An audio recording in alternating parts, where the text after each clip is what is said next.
Welcome to the Influencer Marketing Blueprint, where we teach e-commerce brands the three-step formula that drives revenue, not just likes. I'm Cody Whittick. And I'm Taylor Lagasse, and we're here to guide you to influencer marketing success. Let's get started.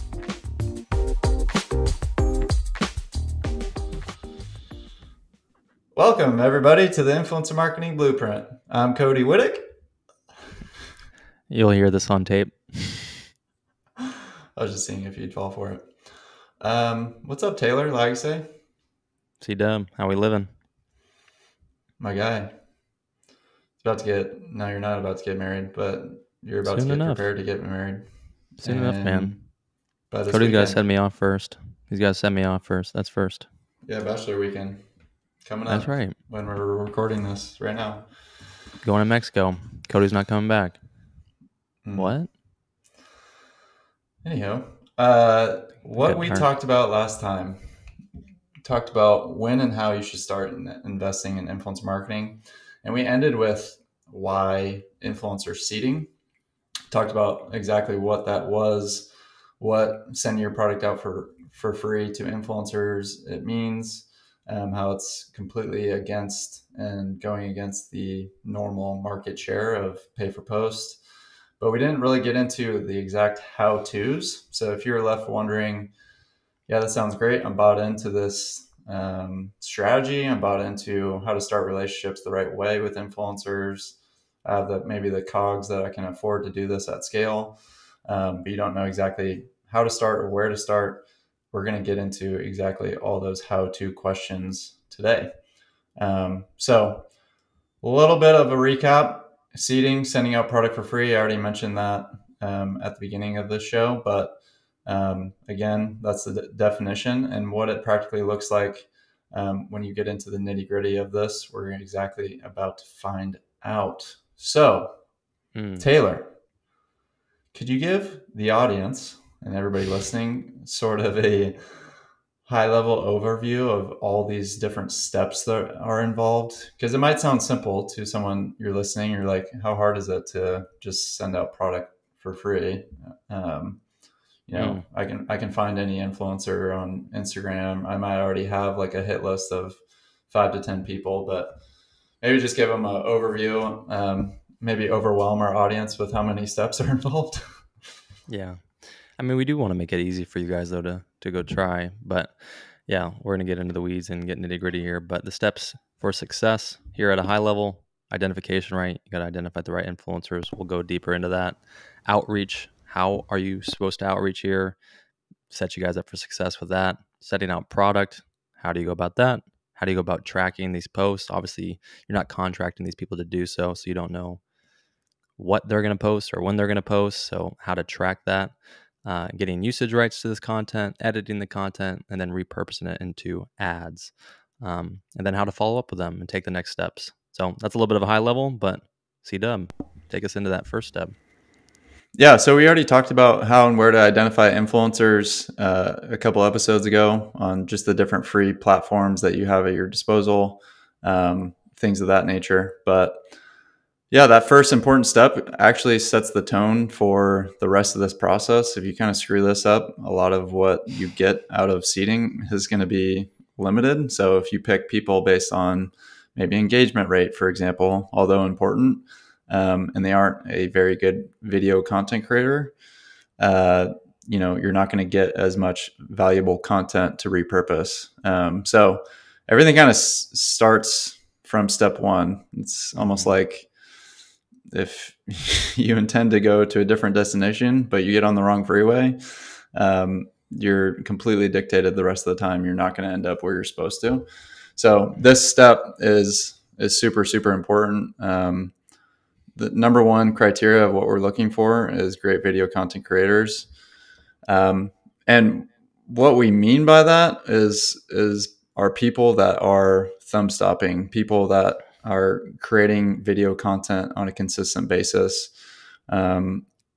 We've talked about micro influencers. We've talked about our definition of that between 5 and 150K of following. So that's kind of what we're talking about here is who to identify and what we're exactly looking for. But Taylor, maybe you can go into exactly how to actually identify great video content creation ability? Like, what are the specific things that, like, how do we assess this? Besides just kind of like our own personal subjective opinion, how are we actually analyzing this video content creation ability? I mean, long story short, right? The lens you want to look through is, if you put product in this person's hands, would they be able to sell me on that through the video content they're creating, posting, and we ultimately want to repurpose into paid media, right? So, I mean, sub tiers of that, like you said, are they charismatic? Are they articulate? Are they thumb stopping? Do they capture my attention in the first 3 seconds? All of the above. And just to reiterate, just the emphasis on this step, Cody and I are constantly putting out content on Twitter and giving out our strategy A through Z, palms down, no strings attached on our end. It's our way of no strings attached giving, seeding the process. And sometimes people will say, oh, we did this, but it didn't work. If there's a step that we try to hone in on where things probably went wrong, it's this step, without a doubt. Who are you identifying? This is probably where it went wrong if you're not hitting the numbers that we're laying out for you and that we'll lay out for you on this podcast here and now. Because I would say right up there with it, and Cody, you harp on this a lot, is how frequently are these people posting video content as well? Like, what's the cadence? Right. How often are they active on TikTok, Instagram, YouTube, all the above? So some of the things, but yeah. Well, I was just going to add, like, some of those practical ways that you mentioned is checking their Instagram story highlights. How often are they getting on camera? Like, when you follow this person in their day-to-day stories, are they getting on camera and just talking about things that are going on in their life? Depending on, I mean, let's just take, it might be helpful if we just take a brand, for example. Let's say we're Lululemon. I think we already used them as an example on a previous episode of how we broke down their brand persona into 3 persona types, such as mommies or yogis, fitness folk. If you follow, let's say a mommy blogger that's super into fitness, in their everyday stories, are they getting on talking about the workouts, the clothing that they bought, what the different types of gear or equipment that they're using, just naturally and organically? And how often are they in shot video, selfie view, talking to the camera very comfortably? Is it once every blue moon, or is it every day? Because I think what you're hinting on is, like, when we're talking about sending out product for free, and if they're going to naturally integrate this into their life, we want to be confident that they're going to naturally integrate it into their life and get on camera and talk about it. So it makes sense later on, when we actually end up repurposing this content or reaching out for content rights, that this is the type of content that we actually do want to repurpose. So that's one practical way. Another practical way is just checking their YouTube channel. And, most of these influencers do have a YouTube channel, but that's a great way to assess video content creation ability. Exactly what those talking points that Taylor was saying, how active they are, how charismatic, how creative they are. So that is number one. I think we've harped on that, the importance of that, picking the right people. If you're going to do all this legwork that we're about to lay out in this episode, we have to start the right way. We got to make sure it's going to be worth all the labor. So step 2, how to outreach. Give them the playbook. Taylor Lagasse. Hey, Cody, I think you're a great brand fit. Would love for you to post in exchange for product 5 times a week. Send me your address. Okay. And, I'll take you to dinner too, and you have to pay for it. Okay, bye. No. Outreach. Definitely not that. Although a majority of people typically do reach out that way. No strings attached, seating, free gift. Hey, Cody, think you're a great brand fit. Absolutely love the content you consistently put out. Think you love our product. Want to send it to you, no strings attached. And what we mean by that is we literally have no expectation of them to post whatsoever. Just get the address from them, send it right out. Palms down. Give. Starting it with a relationship, not with a transaction. But yeah. Well, why else would you add no strings attached? Because we don't want anything. We're just trying to give away free product and not get anything in return. Give them the goods. I'm on my seat. Yeah, no. I mean, at the end of the day, we've just seen this isn't the one-off drug, right? The pay for post model lends itself to that one-off drug that Cody has alluded to in previous episodes where, yeah, maybe you get a post out of it. Well, you will get a post out of it, but it's most likely that people are going to be able to see right through that content, know that it was paid for. It's not lending itself to a genuine relationship. It lacks authenticity, and it's just one off. There isn't longevity to this. There isn't going to be additional posts unless you pay them again and go back to them, or you just have to find another person and do something one off again. It's just very exhausting. It's not lending itself to genuine community being built around your brand. Whereas in this scenario, seeding lends itself to an incredible filter in identifying genuine, authentic product adopters and genuine community. If they opted in to receive your product, okay, there's a level of authenticity and interest. They post free of cost. It's even a greater level of interest, genuineness, authenticity. Grant usage rights free of cost, so on and so forth. And we've just seen these people are, and well, it's in the numbers too. On average, we see people that post, they do so 2 to 3 times, not one off. But there's plenty of people that go on to post 10 plus assets, 50 plus assets. We have case studies where we have influencers posting over 100 plus assets free of cost. So just incredibly different. One's transactional, one's relational, one's that lends itself to genuine community with longevity in comparison to that one-off drug. But you made me go on a tear. What did I miss? Well, no, yeah. Well, one real quick call to action. Feel free to DM us on Twitter, and we can definitely send out just a typed up outreach template for you guys. That's all cookie cutter for you guys to just copy and paste your own brand ethos. Because one of the things that it makes it custom to you guys is just a quick one-liner about your brand. Many mistakes that I see in outreach is they go on and on and on, not about the influencer, which I would say that still probably isn't that great, but about themselves. And so they're going off about this is who our brand is. They go into the whole story of how they started, and they think that's going above and beyond and wooing the influencer. But you got to think, put yourself in the shoes of the influencer. They're getting outraged too by, tens and hundreds sometimes of brands, and they're reading through these messages and they see a 3-paragraph essay. Unless it's just like a huge name, unless you're Nike listening to this, which you should reach out because we want to work with you. Please give me your money, but Nike. No, but unless you're a recognizable brand, right? That's just not catching their attention. And so if you're the startups of the world, you're just another fitness brand, another vitamin supplement, things like that. You're just not going to get noticed by writing too much. So keep it quick, keep it to the point, keep it about them. And what's about you is just what we would call a one-liner. So a quick one sentence, just about, just a one sentence description of what your brand or product is. And then immediately go into, we want to get this product in your hands, like Taylor's saying, no strings attached, no expectation.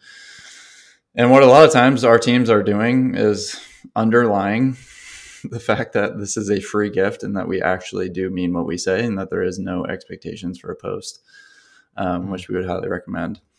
But I have a question for you, Taylor, is that a lot of times we get asked the question, okay, but what do I say in response? These influencers, like, they want to get paid and they should get paid for their efforts. So what do I say in response when influencers basically are saying like, hey, I don't do posts or contracts for free product. Here's my brand kit. Like, what would you advise people listening to how to reply to that?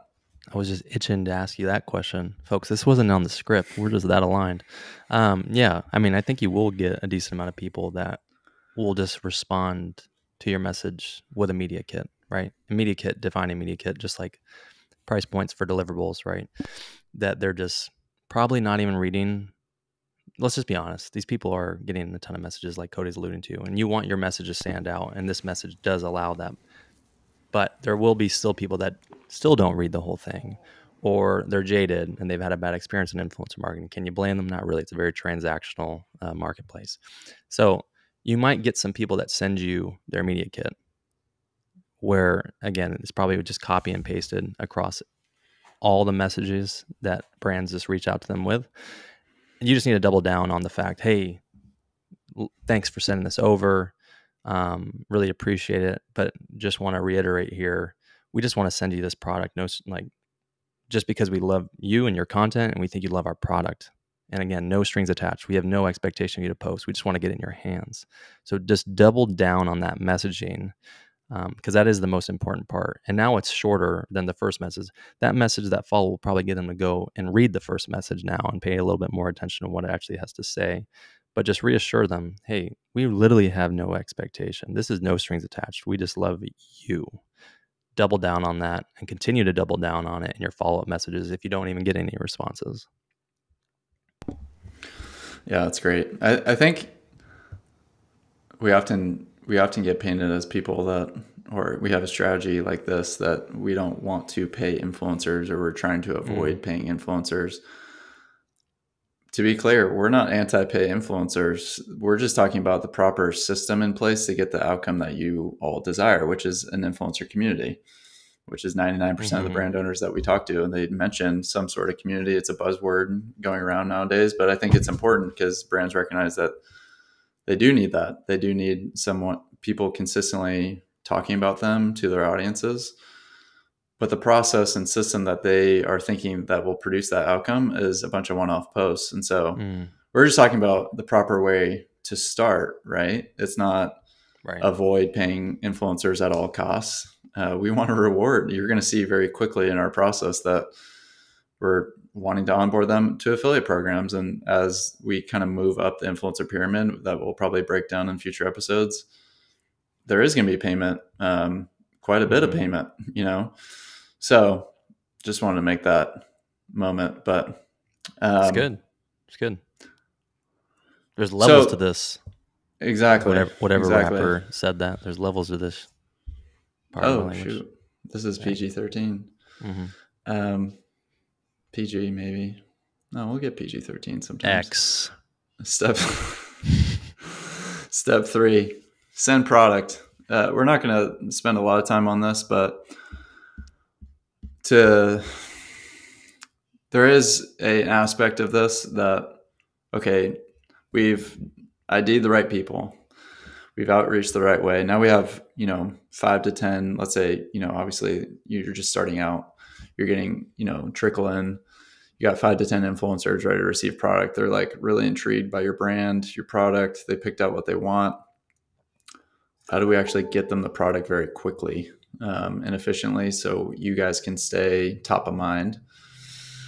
So we would recommend, and this is shameless plug here, but this is the seeding app on Shopify that all it does is create zeroed out draft orders at scale. So tell them what led to this too. Yeah. Because then you'll really understand the value add here. That's good. That's good. Thanks, Taylor. So my days at Kalo, I was seeding all the time, and the pain point was creating out zeroed out draft out orders. And within Shopify, the backend ecosystem, that just means exactly what it sounds like. You're zeroing out the order so that the influencer gets it for free. If you've ever done this in your life, even if you haven't, I'm about to tell you, it's a huge pain point. It's like 15 to 30 minutes, depending on, you got to go get their address. You got to, zero out everything. You got to figure out and put the right product in.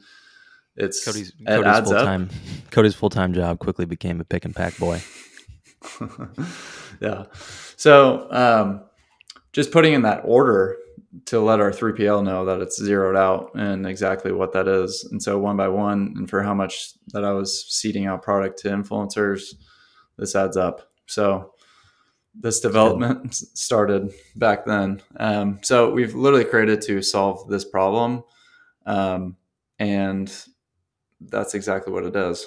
So you can go the 100% discount code route, which some people avoid because it could, screw up your AOV, things like that. So try to recommend not doing that. But also, more importantly, anytime you're putting something on the influencer themselves, like sending them a discount code, hey, use this code when you check out.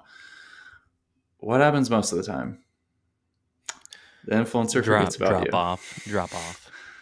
Yeah, exactly. The influencer goes about doing their everyday life. And the one brand that offered to send them free product, you're not the brand that's sticking out thus far with paying them thousands of dollars. So it's not exactly top of mind either in that way in comparison to maybe other deals or things of that nature. So basically, AKA, you want to be in control of the timeline, staying top of mind. And that's kind of point 3. So you've ID'd, you've outreached the right way, got to get the product quickly. Mm-hmm. That's all I got to say about that. Cody became a pick and pack boy to an influencer strategist overnight. That's right. Yeah. All right, step 4. What do we got for step 4? Sorry, Coach. Tracking. All good. We got tracking organic posts. Tracking organic posts. Gotta love it. Mighty Scout, game changer. I mean, prior to Mighty Scout, scouring the internet 24/7, looking for who, what, when, how on social media from our seeding efforts. But Mighty Scout just gives us really, it's a social listening tool. It gives us the ability to see who's posting what, when. Allows you to have visibility into organic analytic reporting. Our personal favorite, the ability just to download the content right there and then, because they capture it for you. So we're able to download it right there, get it ad ready, and I believe that would be the next step. But yeah, Mighty Scout wise, great tool to have. Eliminates manual labor to track organic posts. It tracks organic analytics, and then again collects the content for you and archives it for you to then be able to repurpose into paid media very seamlessly. Game changer, 100%. So get on Mighty Scout, guys. It's definitely a great tool to have. If you're going to do seeding, if you're going to invest in this strategy, you got to be able to track the content. And certainly you don't want to be stalking everyone's profile that you send out product to, because that would get very exhausting. So within Mighty Scout, Taylor, maybe you can give them some insight into like exactly maybe a little high level overview of what that looks like just on the back end. And then that step of the process, maybe after you've seeded the product, they've posted, like, what is that whole, like, okay, great. I'll just give it, nitty gritty step by step there. Yeah, nitty gritty step by step. Mighty Scout, what you need to be able to do as soon as you have the people that opted into your campaign to receive product, right? We've gone over these numbers in the past. When we identify 500, typically a minimum of 100 opt in to receive product. Once you have those people, you need to plug in their usernames on TikTok, on Instagram, wherever you're looking to activate them on, wherever you're looking to seed them. Honestly, I'd probably just recommend plug in both the usernames just to be safe. Plugging in those usernames, and from there on out, Mighty Scout is tracking and collecting all of their content. And then specifically, you can plug in a hashtag or your brand user handle. And whenever that gets mentioned, the platform will automatically collect all of that content and report on the organic analytics around it. So as soon as they start posting, you'll be able to see. And then again, this just kind of leads into that next step of the process and getting usage rights and able to repurpose it. So as soon as those posts get in there and you see it goes live, okay, boom, how exciting, awesome, someone's posting about me. Okay, so how do you go from it was posted to then being repurposed into paid media? So Sita, why don't you touch on how we're getting usage rights to this content? Yeah, it's just very simply another outreach message. So you've seen, like, the influencers are literally just responding to basically a question at every level of our outreach process, our whole process. Do you want the product? Yes or no? We're not explicitly asking if they want to post, but it's completely their option of a yes or no by the time they get it. Do you want to post about it? That's kind of like on their end, their own internal question. Do you love it enough to post? And then the next question is like, do you want to grant us usage rights to allow us to run this within our Facebook and ad performance or ad accounts, and grant us usage rights? Yes or no? And so we'll get into the benchmarks, but just to say it now, in our process, we see 90% of people say yes for free and give us, usage rights on behalf of our clients. And this goes back to just starting the relationship the right way. And so when they post, they're super excited about it. There's no expectation, but they loved it enough to post. And then when we reach out and thank them for the post and say, hey, explicitly, like, this is what we want to use the content for, and they say yes, because again, we started that relationship the right way. And so again, we have templates for this built out. So feel free to DM us, hit Taylor and I up on Twitter, and we can feel free to share those for sure. But it's a simple message, and that can be practically on that same email thread or DM inbox that you've maintained communication with thus far. That's where we would recommend it. I wouldn't create like a new form of communication to ask for that.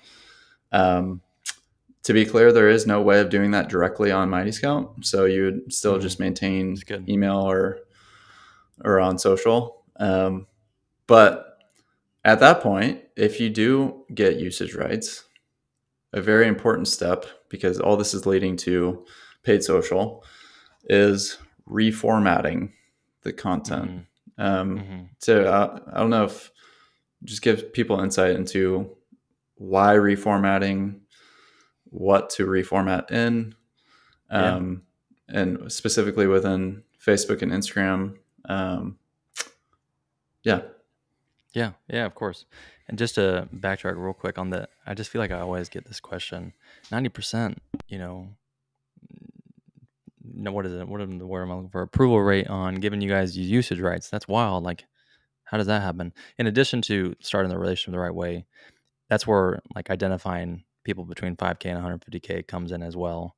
There's no agents, there's no managers involved in their ear trying to hustle you for hiked up rates that don't make sense. Those people aren't present. That's good. So that's also why that 90% rate is so high. Yes, you started the relationship the right way, one, but secondly, two, that's why we're focusing on that tier of influencer. They're most likely to grant usage rights just because that agent isn't present. But yeah, once we have usage rights to the content, 9x16, 1x1, ad placement purposes across all Facebook, TikTok, all the above. Captioning it, definitely caption all the content. 90%. I think it's more than that at this point. Don't have sound on when they're scrolling through the feed. So 92. Making 92 to be specific. You heard it here. Kinship, C-dub.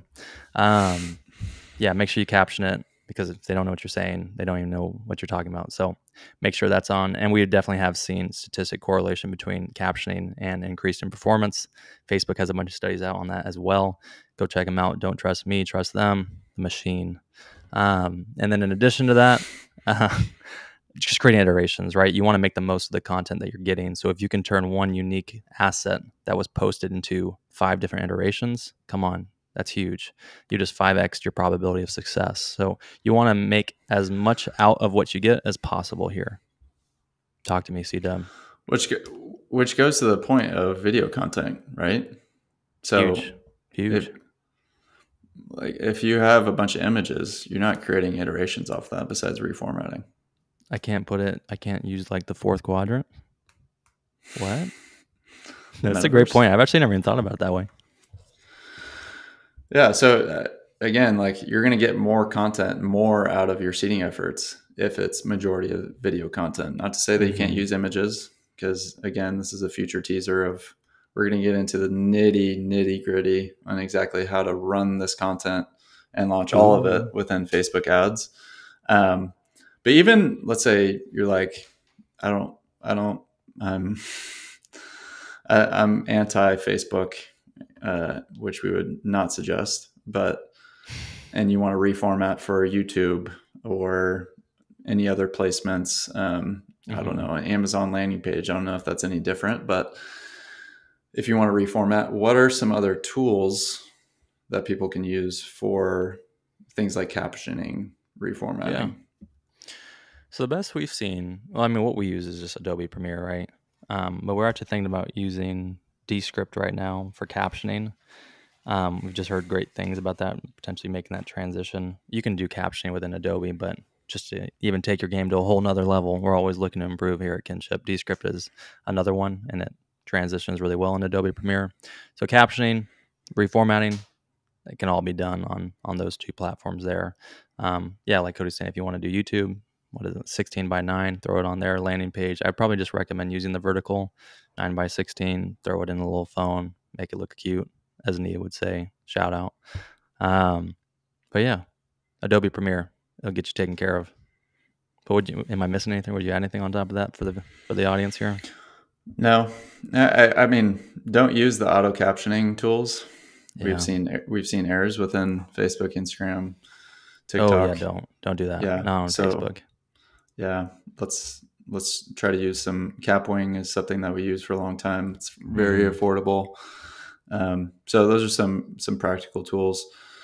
And again, we're not going to get into the ads right now, but immediately get all this content into your ad account. We're very bullish on Facebook as a platform. So definitely recommend putting all this content there. And even if you're not, though, just to touch on that. Oh, just to touch on, I like it.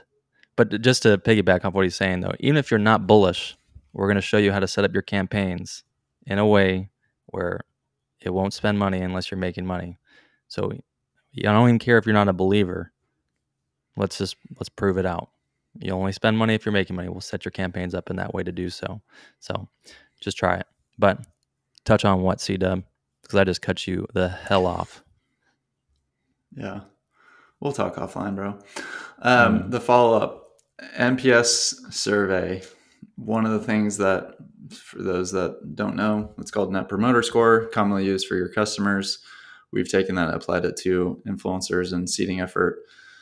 Regardless of whether you use an NPS system, some sort of survey platform that you can send out to everyone that you do send product out. Because one of the advantages of, a practical advantage of sending out free product is, regardless of posting, although incredibly valuable, you also are getting product feedback, and you're getting just sort of the inside scoop, the inside of their brain of what the influencer truly feels about you, how likely they are to recommend it to a friend, how many people they've told physically they've spoken with about your product or brand.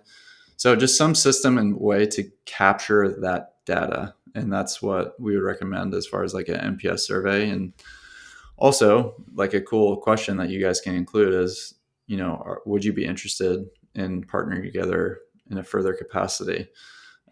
So even if they haven't posted, but they, say, yes, absolutely. Loved your product, blah, blah, blah. Like, we've just seen incredible data come in from these surveys on behalf of our clients. So that's kind of like technically the last step of our process. In the future, we're going to talk into like how to set up an affiliate ambassador program, contracts for UGC, as you kind of move up and out in terms of laying the foundations.